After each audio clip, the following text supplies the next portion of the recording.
Hello everyone, welcome to Acad Grow. आज lecture 6 है आवेश तथा वैद्युत क्षेत्र चैप्टर का। इसमें लेक्चर 5 के आगे के कॉन्सेप्ट को डिस्कस करेंगे। आज का जो कॉन्सेप्ट है वो है सतत आवेश वितरण, जिसे इंग्लिश में बोलते हैं कंटिन्यूस चार्ज डिस्ट्रीब्यूशन। तो सतत आवेश वितरण 3 प्रकार का होता है, क्योंकि आवेश को सतत का मतलब होता है कंटिन्यूस, मतलब कि पूरे जिस भी ऑब्जेक्ट में या वस्तु में जो आवेश है वो पूरी तरह से वितरित है। तो इसको 3 तरीके से प्रदर्शित करेंगे। एक होगा रेखीय आवेश घनत्व, दूसरा पृष्ठीय आवेश घनत्व और तीसरा आयतन आवेश घनत्व। इन सभी को रेखीय आवेश वितरण भी बोलते हैं और पृष्ठीय आवेश घनत्व को पृष्ठीय आवेश वितरण भी बोलते हैं और आयतन आवेश घनत्व को आयतन आवेश वितरण भी बोलते हैं। तो लेक्चर 1 वो हेडिंग पहले देखेंगे, रेखीय आवेश घनत्व लीनियर चार्ज डेंसिटी, जिसे लैम्डा से प्रदर्शित करते हैं। जैसे कि स्क्रीन पे आप लोग देख रहे होंगे, किसी भी वस्तु की एकांक लंबाई पर वितरित आवेश को रेखीय आवेश घनत्व कहते हैं। जैसे कि कोई भी वस्तु रेखीय वस्तु है,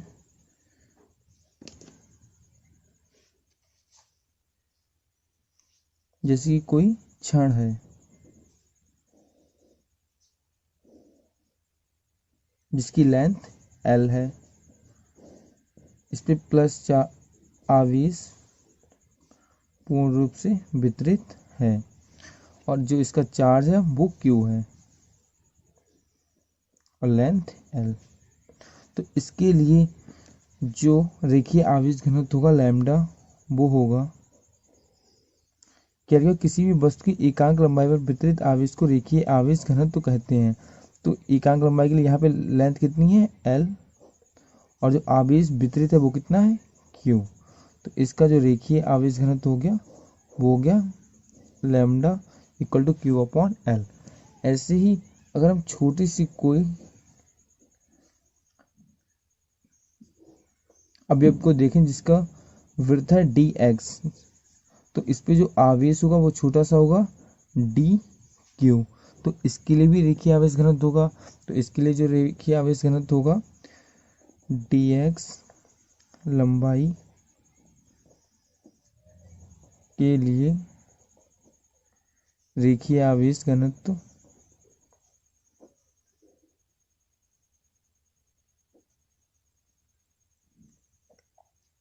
इसे भी लैम्डा से ही प्रदर्शित करेंगे। तो लैम्डा और dq आवेश है वो कितने लेंथ में है dx में, तो अपॉन dx। तो ये छोटे अवयव के लिए हो गया dq के लिए और ये पूरी क्षण के लिए होगा q के लिए। तो q कितनी लेंथ में है, पूरी L लेंथ पे है रॉड की, इसलिए lambda equal to Q upon L। और dx लेंथ में कितना है dq आवेश, तो इसके lambda equal to dq upon dx। अब इसकी मात्रक की बात करेंगे, तो इसका जो मात्रक होगा वो क्या होगा, आवेश का मात्रक होता है कूलाम अपॉन लंबाई का मात्रक होता है मीटर। इसका जो मात्रक हो गया वो हो गया कूलाम पर मीटर।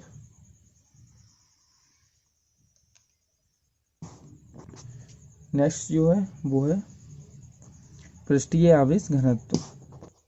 पृष्ठीय आवेश घनत्व, तो इसकी डेफिनेशन क्या है, किसी वस्तु के एकांक क्षेत्रफल पर वितरित आवेश को पृष्ठीय आवेश घनत्व कहते हैं। किसी भी बॉडी की किसी भी वस्तु के क्षेत्रफल में जो आवेश वितरित होता है उसको हम बोलते हैं पृष्ठीय आवेश घनत्व। जैसे कोई भी लंबाई और चौड़ाई का कोई क्षेत्रफल है जिसपे कि प्लस चार्ज वितरित है, तो इस पे जो चार्ज वितरित है वो मान लो Q है और इसका जो एरिया है वो A है, क्षेत्रफल। तो इसके लिए जो इसे पृष्ठीय आवेश घनत्व होगा जिसे सिग्मा से प्रदर्शित करते हैं वो होगा सिग्मा अपॉन टोटल चार्ज कितना है Q और किस में वितरित है A क्षेत्रफल में, तो sigma equal to Q upon A।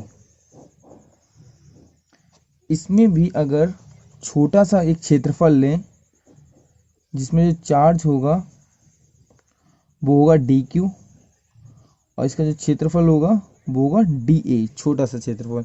तो इसके लिए जो DA क्षेत्रफल के लिए पृष्ठीय आवेश घनत्व होगा वो होगा sigma equal to DQ charge कितने में वितरित है, DA में।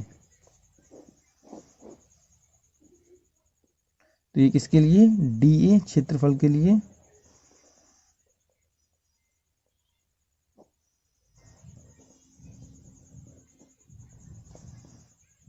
पृष्ठीय आवेश घनत्व।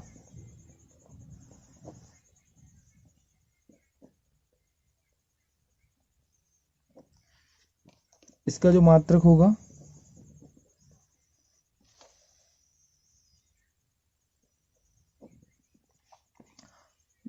जो आवेश का मात्रक है वो है कूलाम, और जो क्षेत्रफल का मात्रक होता है वो होता है मीटर स्क्वायर। तो इसका जो मात्रक हो जाएगा कूलाम पर मीटर स्क्वायर। जो रेखीय आवेश घनत्व है उसको लैम्डा से प्रदर्शित करते हैं, पृष्ठीय आवेश घनत्व है उससे सिग्मा से प्रदर्शित करते हैं। नेक्स्ट जो है वो है आयतन आवेश घनत्व, जिसे रो से प्रदर्शित करते हैं। तो जो इसकी डेफिनेशन हो जाएगी वो हो जाएगी, यदि आवेश वस्तु के आयतन पर वितरित हो तो इस प्रकार के वितरण को आयतन आवेश घनत्व कहते हैं। या फिर आप बोल सकते हो डेफिनेशन, किसी वस्तु के एकांक आयतन पर वितरित आवेश को आयतन आवेश घनत्व कहते हैं। तो जैसे कि ये आपको एक गोला दे रखा है, ठोस गोला।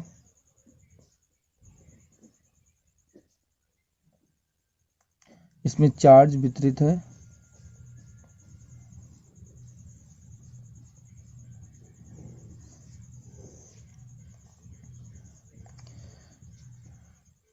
तो इसके लिए जो आपका आयतन आवेश घनत्व हो जाएगा वो कितना हो जाएगा, इसका अगर आवेश Q है इस पर और जो आयतन है वो है B, तो इसका आयतन आवेश घनत्व हो जाएगा rho equal to Q upon B, क्योंकि Q आवेश है वो B वॉल्यूम मतलब आयतन पर वितरित है, इसलिए sigma equal to rho equal to Q upon B, इसे रो बोलते हैं। ऐसे ही अगर इसमें छोटा सा अगर आयतन मान लें, छोटा सा अगर DQ आयतन ले लें DB, और इस पे आवेश होगा वो छोटा सा होगा DQ, तो DB आयतन के लिए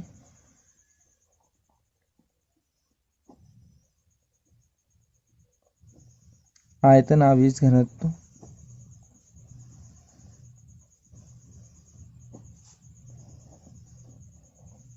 वो आपका हो जाएगा रो इक्वल टू DQ आवेश DB वॉल्यूम में वितरित है, तो DQ अपॉन DB।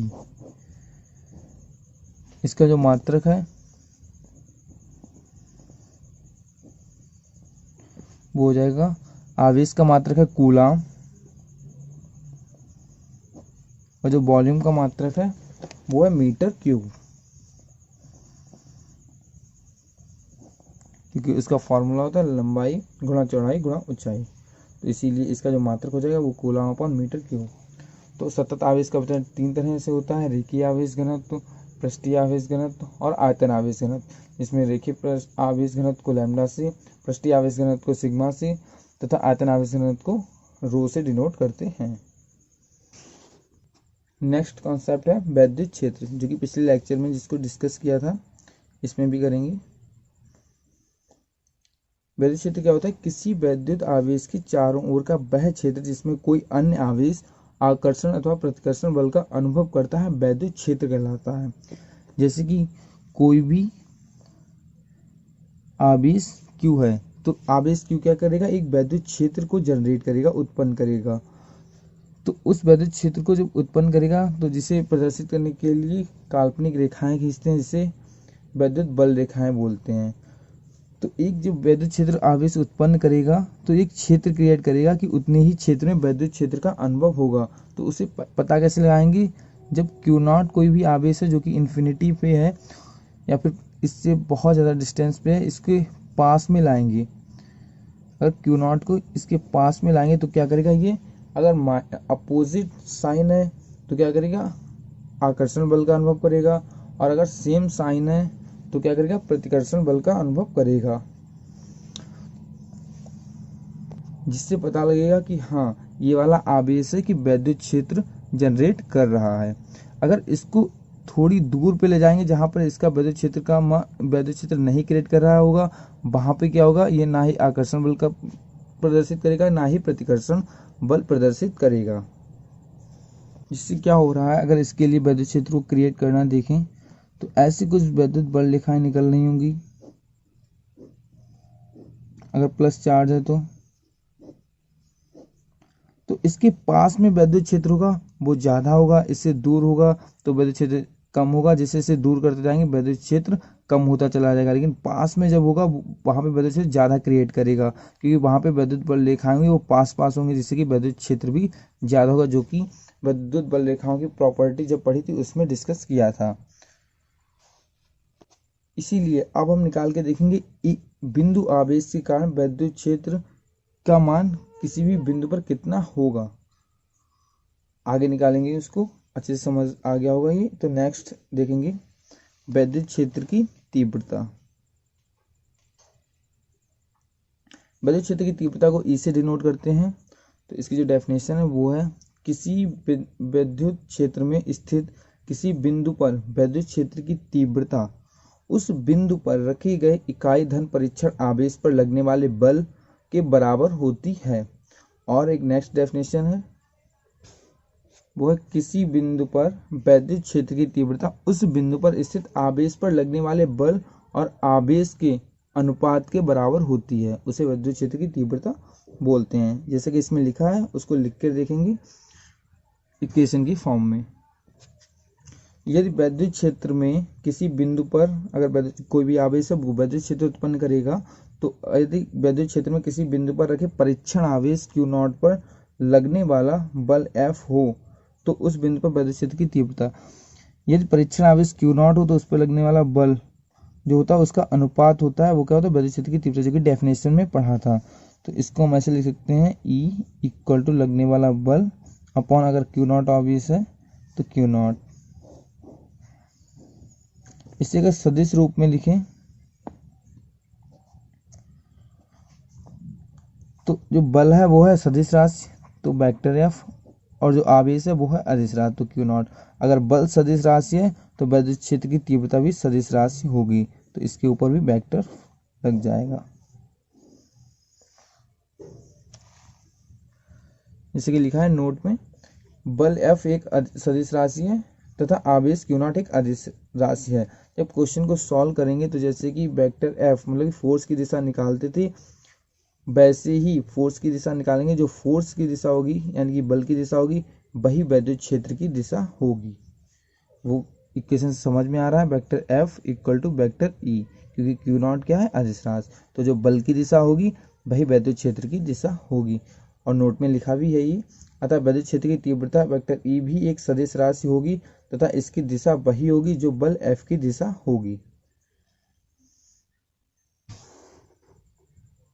और ये जो फॉर्म आ रही है इक्वेशन की वो बिल्कुल डेफिनेशन से आ रही है। तो डेफिनेशन से थी किसी बिंदु पर वैद्युत क्षेत्र की तीव्रता उस बिंदु पर लग रहा है बल तथा आवेश के अनुपात के बराबर होती है, लग रहा है बल तथा आवेश के अनुपात के बराबर होती है।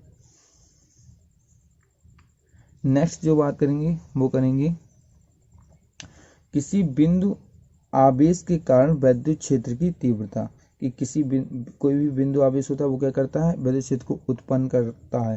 लेकिन विद्युत क्षेत्र को उत्पन्न करता है तो किसी भी बिंदु पर निकालें उसके पास वाले बिंदु पर, तो वो वैद्युत क्षेत्र की तीव्रता कितनी होगी। इसके लिए एक डायग्राम बनाएंगे, डायग्राम को अच्छे से देखना। मानेंगे कोई भी एक बिंदु है O, उस पर एक प्लस Q आवेश है, जिससे R दूरी पर एक बिंदु P लेंगे, जिस पर हमें वैद्युत क्षेत्र की तीव्रता को निकालना है। कोई भी बिंदु P लिया जिस पर वैद्युत क्षेत्र की तीव्रता निकालना है। इसलिए वैद्युत क्षेत्र की तीव्रता निकालने के लिए इस पे क्या करेंगे कि ये विद्युत क्षेत्र उत्पन्न कर रहा है, तो कैसे पता लगेगा कि हम एक Q0 आवेश को लाएंगे। तो इस बिंदु P पर एक Q0 प्लस Q0 आवेश को लाएंगे, जिससे कि हम फोर्स निकालेंगे, जैसे कि विद्युत क्षेत्र की तीव्रता के लिए E equal to F upon q naught, तो इन दोनों के बीच जो बल लग रहा होगा अपॉन क्यू नॉट से डिवाइड कर देंगे, विद्युत क्षेत्र की तीव्रता आ जाएगी। जो कि ऊपर लिखा हुआ वो वही लिखा हुआ जो कि अभी बताया डायग्राम बनाने के लिए, कि माना ओ बिंदु पर एक प्लस क्यू आवेश लेंगे, जिससे कि आर दूरी पर एक बिंदु पी है जहाँ पर विद्युत क्षेत्र की तीव्रता निकालेंगे। विद्युत क्षेत्र की तीव्रता निकालने के लिए इस बिंदु पी पर एक प्लस यानी कि धन आवेश परीक्षण आवेश को लाएंगे। तो कूलाम के नियम के अनुसार धन परीक्षण आवेश प्लस क्यू नॉट पर लगने वाले विद्युत बल का मान, इस क्यू नॉट पर इस प्लस क्यू आवेश के कारण कितना बल लग रहा है, तो वो निकालेंगे अभी, जैसा कि लिखा भी होगा। कूलाम के नियम के अनुसार धन परीक्षण आवेश क्यू नॉट पर लगने वाले बल का मान, तो इस वाले पॉइंट ये भी प्लस है ये भी प्लस है, तो इस वाले आवेश के कारण इस वाले प्लस क्यू नॉट पर जो बल लगेगा वो क्या लगेगा, प्लस क्यू से दूर की तरफ, क्योंकि प्लस प्लस आवेश क्या करेंगे, एक दूसरे को प्रतिकर्षित यानी कि ये प्लस आवेश है तो इससे दूर जाने की कोशिश करेगा, ये वाला आवेश इससे दूर जाने की कोशिश करेगा, लेकिन इस वाले पॉइंट पे निकालना है तो जो बल की दिशा होगी वो ये होगी, क्योंकि प्लस के कारण ये प्रतिकर्षित करने का करेगा, तो इसीलिए प्लस क्यू से दूर की तरफ बल की दिशा होगी। तो विद्युत बल का मान निकालेंगे, तो विद्युत बल को किससे, एफ से प्रदर्शित करते हैं। इन दोनों के बीच जो बल लग रहा है वो कितना होगा, 1/4 pi epsilon not into Q not upon इन दोनों के बीच का डिस्टेंस आर स्क्वायर। तो ये बन गई इक्वेशन 1। अतः बिंदु P पर विद्युत क्षेत्र की तीव्रता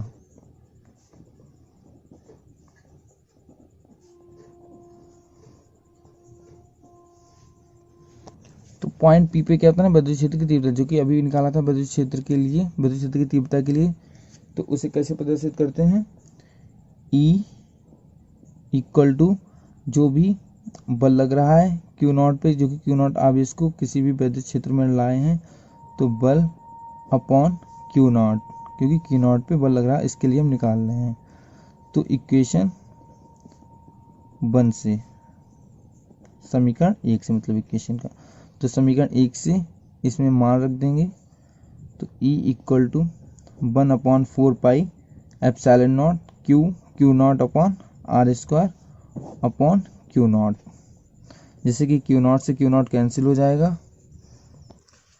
और आपका जो बचेगी इक्वेशन वो बचेगी E equal to 1/4 pi epsilon not into q upon r square. तो किसी भी बिंदु के कारण विद्युत क्षेत्र की तीव्रता किसी भी डिस्टेंस पर निकालेंगे, उसके लिए आ जाएगी E equal to 1/4 pi epsilon naught q upon r square, जहाँ पर 1/4 पाई एप्सिलॉन नॉट का वैल्यू तो पता ही होती है क्या होती है, 1 पाई एप्सिलॉन नॉट, इसे के से भी प्रदर्शित करते हैं, इसका जो वैल्यू होती है वो होती है 9 × 10⁹ जैसा कि विद्युत क्षेत्र की तीव्रता में पढ़ा था, क्या बल की जो दिशा होगी वही विद्युत क्षेत्र की दिशा होगी, इसीलिए प्लस, क्योंकि अगर विद्युत क्षेत्र की तीव्रता की दिशा देखनी है तो क्या इसमें बल की दिशा क्या है, प्लस क्यू से दूर की तरफ, इसीलिए विद्युत क्षेत्र की जो तीव्रता होगी वो भी क्या होगी, दूर की तरफ, यानी कि जो बल की दिशा होगी वही विद्युत क्षेत्र की दिशा होगी, इसकी भी दिशा OP की तरफ होगी, O से P की तरफ।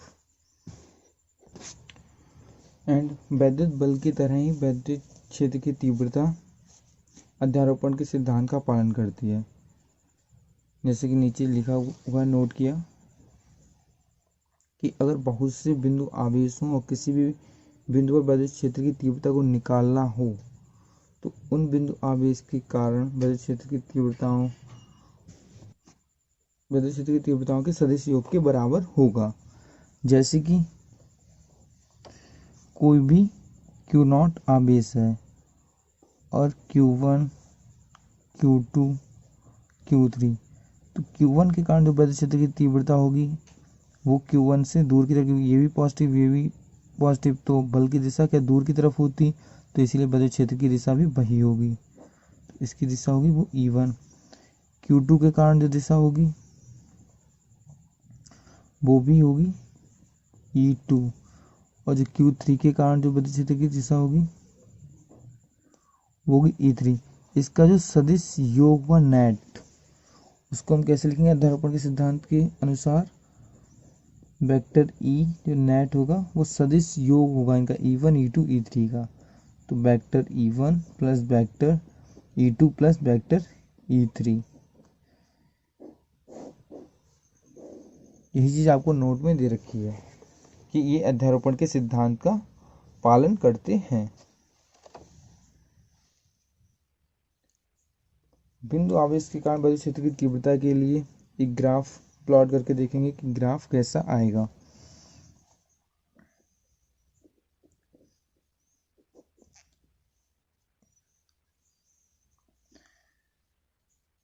इसकी जो इक्वेशन है वो क्या है? 1/4πε0 Q/r²। ये क्या है? बिंदु आवेश के कारण विद्युत क्षेत्र की तीव्रता वो कितनी होती है? E=1/4πε0 Q/r²। ई यहाँ पे विद्युत क्षेत्र की तीव्रता है और आर डिस्टेंस है, क्यू आवेश। तो आवेश क्या है? कांस्टेंट है, और जो कि डिस्टेंस है, दूरी, वो क्या है? वेरिएबल। वेरिएबल यानी कि वो चेंज होती रहेगी अगर आप चेंज करना चाहो। तो ये इन्वर्सली प्रोपोर्शनल है 1/r² की। इन्वर्सली मतलब क्या होता है? 1/1 के बटे में। इन्वर्सली प्रोपोर्शनल को हिंदी में बोलते हैं व्युत्क्रमानुपाती। तो ई व्युत्क्रमानुपाती 1/r²। तो इसके लिए अगर प्लॉट को ग्राफ को प्लॉट करते हैं तो क्या आएगा? ये ई को प्रदर्शित कर रहा है विद्युत क्षेत्र की तीव्रता, और ये आर को, डिस्टेंस को। तो इसका मतलब क्या है? जैसे जैसे दूरी को बढ़ाएंगे विद्युत क्षेत्र की तीव्रता घटेगी, और जैसे जैसे दूरी को कम करेंगे विद्युत क्षेत्र की तीव्रता बढ़ेगी। तो इसके लिए जो हम प्लॉट ग्राफ करेंगे कि विद्युत क्षेत्र की तीव्रता बढ़ेगी कब? जब डिस्टेंस कम होगा, और जैसे जैसे डिस्टेंस को बढ़ाएंगे विद्युत क्षेत्र की तीव्रता कम होती चली जाएगी। अगर डिस्टेंस ज़्यादा है तो विद्युत क्षेत्र की तीव्रता क्या होगी? कम, और डिस्टेंस कम है तो विद्युत क्षेत्र की तीव्रता क्या होगी? ज़्यादा। तो इसके लिए जो ग्राफ आएगा वो कुछ इस तरह से आ जाएगा। इसका मतलब क्या है? जब डिस्टेंस कम है तो विद्युत क्षेत्र की तीव्रता ज़्यादा, और जब डिस्टेंस ज़्यादा है तो विद्युत क्षेत्र की तीव्रता कम आ जाएगी। तो इस तरह से इसका ग्राफ आएगा। आई होप आपको अच्छे से समझ में आ गया होगा किसी बिंदु आवेश के आवेश क्षेत्र की तीव्रता को कैसे निकालते हैं, उसका क्या फॉर्मूला होता है, उसके लिए प्लॉट कैसे ग्राफ को कैसे प्लॉट करते हैं, कैसे बनाते हैं। तो thank you for watching this video को ज़्यादा से ज़्यादा शेयर करें और सब्सक्राइब करें और लाइक करें। Thank you.